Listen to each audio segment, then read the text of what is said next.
नमस्कार, टीवी 9 के digital platform पर आपका स्वागत है। आपके साथ मैं हूं मोहित मल्होत्रा।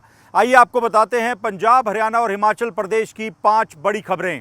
खबर पंजाब के जालंधर से है, जहां पंजाब पुलिस ने जासूसी के एक बड़े नेटवर्क का पर्दाफाश किया है। जासूसी का यह नेटवर्क पाकिस्तान में बैठे डॉन और गैंगस्टर शहजाद भट्टी के इशारे पर चल रहा था। शहजाद भट्टी ने सोशल मीडिया के माध्यम से पंजाब के कुछ युवाओं को बरगलाकर और पैसों का लालच देकर इस जासूसी के नेटवर्क में जोड़ा था। इन युवाओं को काम दिया गया था कि वो पंजाब की महत्वपूर्ण सरकारी बिल्डिंग्स और संवेदनशील ठिकानों की वीडियो बनाएं और इसके बारे में अहम जानकारियां पाकिस्तान के हैंडलर्स को भेजें, जिसके बाद ये 3 युवा अब तक पकड़े गए हैं, जो कि ये तमाम जानकारियां जुटा रहे थे, पंजाब की सरकारी बिल्डिंग्स को शूट कर रहे थे, उनके वीडियो बना रहे थे, उनसे जुड़ी अहम जानकारियां पाकिस्तान को भेज रहे थे। सरकारी बिल्डिंग्स के साथ ही पंजाब में जो महत्वपूर्ण जो संवेदनशील बिल्डिंग्स हैं उनकी जानकारियां और उनके वीडियो भी पाकिस्तान भेजे जा रहे थे, जिसके एवज में शहजाद भट्टी के द्वारा इन युवाओं को पैसा भी भेजा जा रहा था। पंजाब पुलिस ने इस मामले में सबसे पहले प्रदीप नाम के एक युवक को गिरफ्तार किया, जो कि सोशल मीडिया प्लेटफॉर्म इंस्टाग्राम के माध्यम से शहजाद भट्टी के संपर्क में आया था और शहजाद भट्टी ने उसका ब्रेन वॉश किया और उसे पैसों का लालच देकर जासूसी का एक मॉड्यूल तैयार करने के लिए कहा। जिसके बाद प्रदीप ने भारत और सचिन नाम के 2 अन्य युवाओं को अपने साथ जोड़ लिया, जिसके बाद ये तीनों मिलकर पंजाब और एक अन्य राज्य के महत्वपूर्ण सरकारी ठिकानों और संवेदनशील बिल्डिंग्स की जानकारियां जुटा रहे थे, उनके वीडियो रिकॉर्ड कर रहे थे और इन्हें पाकिस्तान में बैठे अपने हैंडलर शहजाद भट्टी को भेज रहे थे। इस मामले में शहजाद भट्टी के साथ ही एक और पाकिस्तानी गैंगस्टर हमास गुज्जर का नाम भी सामने आया है। पंजाब पुलिस इस पूरे मामले को इन्वेस्टिगेट कर रही है। पंजाब पुलिस को लगता है कि पिछले कुछ दिनों में जालंधर में जो बीएसएफ के पंजाब फ्रंटियर हेडक्वार्टर पर जो धमाके हुए थे, उसके तार भी इसी जासूसी नेटवर्क से जुड़े हो सकते हैं। इस मामले में जो मुख्य आरोपी है प्रदीप नाम का युवक, उससे भी पूछताछ की जा रही है। तो एक बड़ी सफलता मिली है और ये बात सामने आई है कि अब शहजाद भट्टी पंजाब के लिए बड़ा सिरदर्द बन चुका है। पंजाब के अलावा वो महाराष्ट्र, गुजरात समेत अन्य कई राज्यों में, उत्तर प्रदेश में भी युवाओं को बरगलाकर अपने साथ जोड़ता है और इस तरह से भारत के खिलाफ गतिविधियों में शामिल करवाता है। फिलहाल पंजाब पुलिस ने जासूसी के इस नेटवर्क का पर्दाफाश कर दिया है और इस मामले में पंजाब पुलिस का दावा है कि जल्द ही और भी गिरफ्तारियां हो सकती हैं। हरियाणा के बहुचर्चित आईडीएफसी फर्स्ट बैंक घोटाले की जांच हरियाणा सरकार सीबीआई को सौंप चुकी है और अपनी जांच के दायरे को आगे बढ़ाते हुए सीबीआई लगातार कई आईएएस अफसरों से पूछताछ कर रही है और इस मामले में रोजाना नए खुलासे हो रहे हैं। अब इसी मामले को लेकर एक व्हाट्सएप चैट सबसे बड़ा सबूत बनकर सामने आई है। सीबीआई को जांच के दौरान एक ऐसी व्हाट्सएप चैट मिली है जिसमें 2 करोड़ रुपए की नकदी और पैसों के लेन देन का कथित तौर पर जिक्र किया गया है।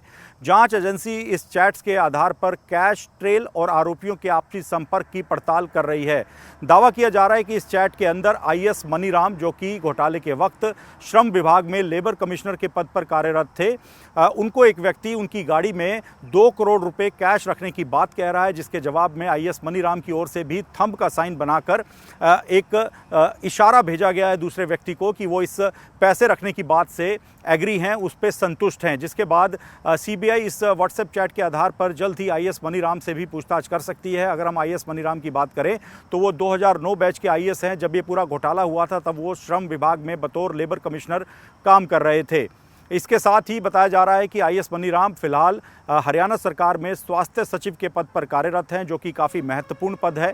अब ये जांच का दायरा बढ़ता जा रहा है और लगातार आईएएस मनीराम के अलावा अन्य कई आईएएस अफसरों से भी पूछताछ हो रही है। इसी मामले की जांच की आंच अब आईएएस अधिकारी प्रदीप कुमार तक भी पहुंच चुकी है। प्रदीप कुमार ने गिरफ्तारी से बचने के लिए अग्रिम जमानत की अर्जी भी दाखिल कर दी है। मामला सरकारी विभागों के करोड़ों रुपए के फंड को कथित तौर पर फर्जी खातों में ट्रांसफर करने से जुड़ा है। सीबीआई पहले ही इस मामले में कई बैंक अधिकारियों, सरकारी कर्मचारियों और आईएएस अधिकारी पंकज अग्रवाल समेत कई आरोपियों को गिरफ्तार कर चुकी है। फिलहाल इस मामले की जांच लगातार आगे बढ़ रही है। अब जांच एजेंसी डिजिटल सबूत, बैंक रिकॉर्ड और व्हाट्सएप चैट के आधार पर पूरे नेटवर्क की कड़ियों को आपस में जोड़ने में लगी है। ऐसा लगता है कि कई आईएएस अफसरों ने अपने पद का दुरुपयोग करते हुए सरकारी पैसे को शेल कंपनियों में ट्रांसफ़र करने के लिए इन प्राइवेट बैंक के अधिकारियों के साथ एक पूरा नेक्सस बना लिया था।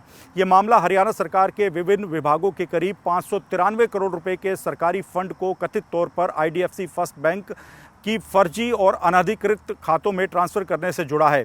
आरोप है कि बैंक अधिकारियों और सरकारी कर्मचारियों की मिलीभगत से सरकारी राशि का दुरुपयोग किया गया, जिसके बाद मामला सीबीआई को सौंप दिया गया, क्योंकि इस मामले में हरियाणा सरकार की किरकिरी हुई थी और इसी मामले की जांच को हरियाणा सरकार ने सीबीआई को सौंप दिया है।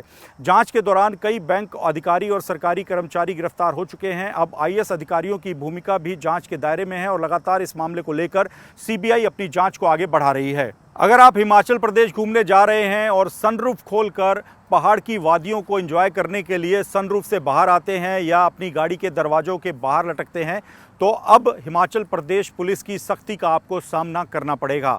दरअसल पिछले कुछ दिनों में कुछ ऐसे वीडियो वायरल हुए जिसमें लोग खतरनाक तरीके से अपनी गाड़ी के सनरूफ से बाहर निकले हुए या गाड़ी के दरवाजों से बाहर लटके हुए दिखाई दिए, जिसके बाद हिमाचल प्रदेश पुलिस ने अब सख्ती करने का फैसला कर लिया है। इसी मामले को लेकर बताया जा रहा है कि शुक्रवार को एक वीडियो वायरल हुआ जिसमें पंजाब नंबर की एक गाड़ी की सनरूफ से एक युवक बाहर निकलकर सेल्फी लेता हुआ और रील बनाता हुआ दिखाई दिया। ये वीडियो सोशल मीडिया पर वायरल हुआ तो लोगों ने हिमाचल प्रदेश पुलिस से सवाल किया कि क्या ये कानूनी तौर पर सही है, क्या इससे जान को खतरा नहीं है, क्या सनरूफ खोलकर लोग इस तरह से अपनी गाड़ी से बाहर चलती गाड़ी से निकल सकते हैं और मौसम को एंजॉय करने के नाम पर नियमों की अनदेखी कर सकते हैं। जिसके बाद हिमाचल प्रदेश पुलिस ने इस मामले में जो गाड़ी का नंबर है उसको ट्रेस किया। ये गाड़ी रवि नाम के युवक की बताई जा रही है जो कि पंजाब के फाजिल्का का रहने वाला है। इस युवक के नाम पर एक ऑनलाइन चालान बनाया गया है और 3500 रुपये का चालान काटकर इस युवक को ऑनलाइन चालान की भरपाई करने के निर्देश हिमाचल पुलिस की तरफ से दिए गए हैं। इससे पहले भी आपको बता दें कि कुछ दिन पहले हिमाचल प्रदेश के मनाली में हाईवे पर एक व्यक्ति का वीडियो वायरल हुआ था। इस वीडियो में देखता है कि उस व्यक्ति के बच्चे और कई महिलाएं गाड़ी के बाहर गाड़ी के दरवाजों और सनरूफ पर लटके हुए दिखाई दे रहे हैं। इसी मामले को लेकर भी हिमाचल पुलिस ने उस व्यक्ति का चालान किया था। लेकिन अब जिस तरह से एक के बाद एक वीडियो वायरल हो रहे हैं जिसमें हिमाचल प्रदेश आ रहे पर्यटक सनरूफ से बाहर निकलकर नियमों की अनदेखी करते हैं, पहाड़ी वादियों का आनंद लेने के नाम पर अपनी जान खतरे में डाल देते हैं, इसके बाद अब हिमाचल पुलिस सख्त हो गई है और एक बड़ा ड्राइव शुरू करने की बात कही जा रही है। कई लोगों के ऑनलाइन चालान काटकर भेजे गए हैं।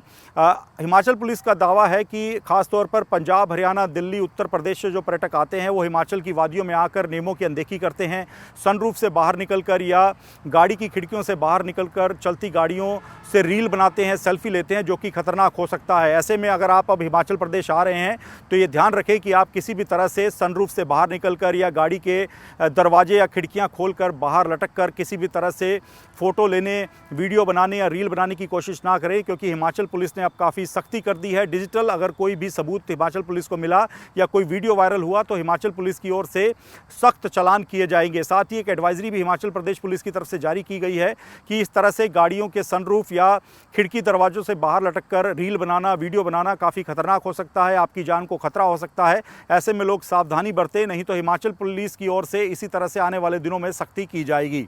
29 जून को पंजाब में धार्मिक और राजनीतिक तौर पर एक बड़ा घटनाक्रम होने जा रहा है। दरअसल श्री अकाल तख्त साहिब ने पंजाब विधानसभा के सभी सिख विधायकों, कैबिनेट के सिख मंत्रियों और पंजाब विधानसभा के स्पीकर कुलतार सिंह संधवा को अकाल तख्त साहिब के सामने पेश होने के आदेश जारी किए हैं। इसे लेकर श्री अकाल तख्त साहिब की तरफ से पंजाब विधानसभा स्पीकर के साथ ही सभी विधायकों और कैबिनेट मंत्रियों को चिट्ठियां भी जारी कर दी गई हैं।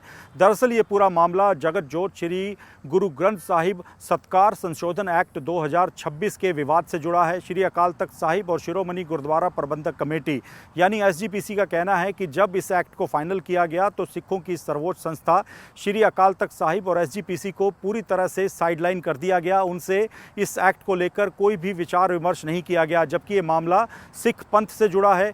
श्री गुरु ग्रंथ साहिब की बेअदबी को लेकर लगातार जो मामले सामने आते रहे हैं, इसे लेकर श्री अकाल तख्त साहिब और SGPC भी इस बात से सहमत है कि इन मामलों को रोकने के लिए एक सख्त कानून की पंजाब में आवश्यकता है। लेकिन जब पंजाब सरकार ने इस कानून को ड्राफ्ट किया तो उन्होंने सिखों की सर्वोच्च संस्था श्री अकाल तख्त साहिब और SGPC से किसी भी तरह से कोई चर्चा नहीं की, उनसे कोई सुझाव नहीं लिए गए। इसके अलावा पंजाब के जो अन्य कई और बड़े धार्मिक संगठन हैं जो कि सिख पंथ की जानकारी रखते हैं, उनसे भी कोई राय मशवरा नहीं लिया गया।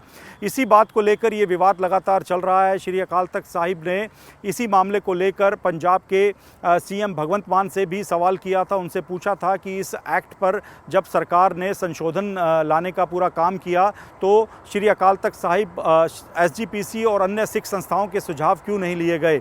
अब इसी बात को लेकर विवाद काफ़ी बढ़ गया है। श्री अकाल तख्त साहिब ने ये जो आदेश जारी किया है वो पंजाब विधानसभा के सभी विधायकों पर लागू होता है। इसी मामले को लेकर शिरोमणि अकाली दल और कांग्रेस ने साफ कर दिया है कि उनके विधायक श्री अकाल तख्त साहिब के आदेश का पालन करेंगे, उसका पूरा सम्मान करेंगे और श्री अकाल तख्त साहिब के सामने 29 जून को पेश होंगे।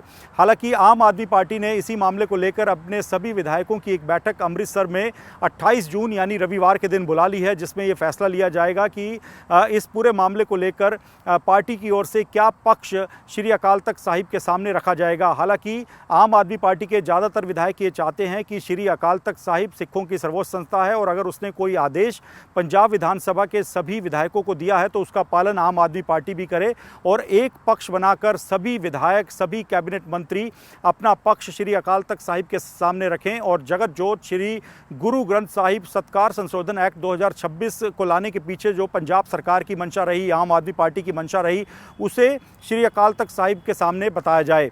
तो फिलहाल अब आम आदमी पार्टी 28 जून यानी रविवार को ये फैसला लेगी कि वो किस तरह से श्री अकाल तख्त साहिब के सामने पेश होकर अपना पक्ष रखेगी। लेकिन शिरोमणि अकाली दल और कांग्रेस के विधायक श्री अकाल तख्त साहिब के सामने पेश हो रहे हैं, अपना पक्ष रखेंगे। हालांकि जो नॉन सिख विधायक है उनको अकाल तख्त साहिब की तरफ से कहा गया है कि वो अपना लिखित जो पूरा पक्ष है वो कागज़ पर लिखकर श्री अकाल तख्त साहिब को भेजे, जिसके बाद अकाल तख्त साहिब की तरफ से इस मामले को लेकर कोई फैसला लिया जाएगा।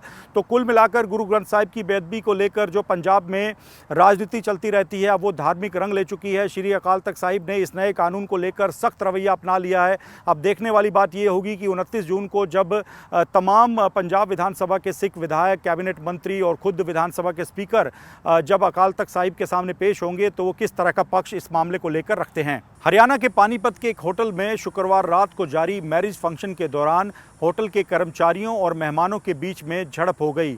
मामला एसी की कूलिंग से जुड़ा है। बताया जा रहा है कि शुक्रवार रात को पानीपत के सेक्टर 25 के सोमाया होटल में एक मैरिज फंक्शन चल रहा था। इस दौरान बैंकेट हॉल के अंदर कोई तकनीकी खराबी आई और एसी ने कूलिंग करना बंद कर दिया, जिसके बाद विवाद काफ़ी बढ़ गया। आरोप है कि जिन लोगों ने इस बैंकेट हॉल को हायर किया था उस परिवार से जुड़े कुछ युवक रिसेप्शन पर पहुंच गए और होटल के मालिक के बेटे के साथ बदतमीज़ी शुरू कर दी और गाली गलौज शुरू कर दिया, जिसके बाद विवाद काफ़ी बढ़ गया और मौके पर पुलिस को बुलाना पड़ा। लेकिन पुलिस के आने से पहले ही दोनों गुटों के बीच में झड़प हो गई।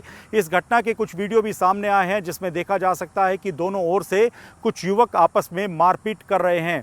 इसी मामले को लेकर होटल मालिक के बेटे वत्सल सिंगला का कहना है कि एसी में अचानक खराबी आ गई थी और होटल का जो तकनीकी स्टाफ है वो इस खामी को दूर करने का प्रयास कर रहा था। एसी को दोबारा से रीस्टार्ट करने का प्रयास किया जा रहा था, उसकी रिपेयरिंग की जा रही थी, लेकिन इससे पहले ही कुछ युवक रिसेप्शन पर पहुंच गए और होटल के कर्मचारियों के साथ मारपीट करने लगे, गाली गलौज करने लगे।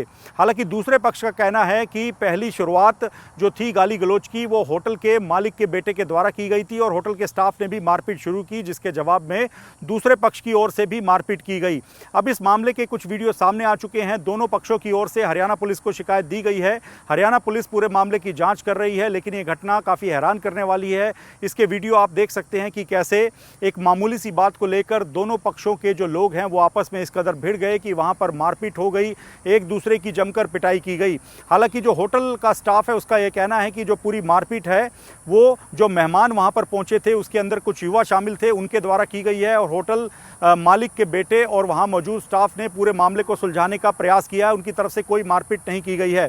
फिलहाल इस घटना के वीडियो सामने आ चुके हैं जिन्हें पुलिस को हैंडओवर कर दिया गया है। पुलिस पूरे मामले की जांच कर रही है, लेकिन ये घटना दिखाती है कि कैसे आज के वक्त में छोटी छोटी बातों को लेकर लोग अपना आपा खो बैठते हैं और इस तरह के विवाद लड़ाई झगड़े का रूप ले लेते हैं। तो ये थी पंजाब, हरियाणा और हिमाचल प्रदेश की 5 बड़ी खबरें। देश और दुनिया की अन्य तमाम खबरों के लिए TV9 के डिजिटल प्लेटफॉर्म्स के साथ जुड़े रहें। नमस्कार।